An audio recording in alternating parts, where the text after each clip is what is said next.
来看，罗西亚又搁有动作啊！即届呢，因是来发动今年上大规模的空袭，若是破坏乌克兰的能源设备，进前呢，这停火协议嘛拢虎虎的准拄煞。因为这乌克兰这边呢，即马是听讲已经有甲其他欧美的国家有一个共识，若准罗西亚又搁有违规的行为，安尼欧美国家就会协调军事行动。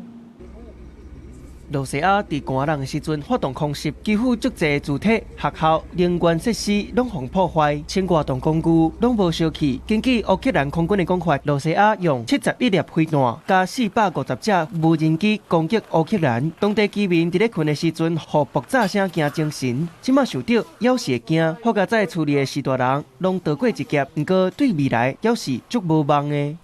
Закладені були вуха від удару, я нічого не чула.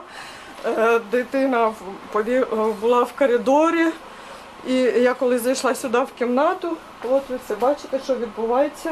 顶倒是这场攻击发生的时阵，北约秘书长李德当咧基辅访问，甚至就爱伫空袭警报当中探访防bom害气的发电厂。这个正前美国总统 Trump 讲的，罗西亚总统普京同伊的寒冷停火是完全无同。而且乌克兰总统泽伦斯基批评讲，罗西亚又搁欺骗国际社会，利用美国当时停火冷棒、欠炸药，随发动新纪录的飞弹攻击，根本就是无要用外交方法解决冲突。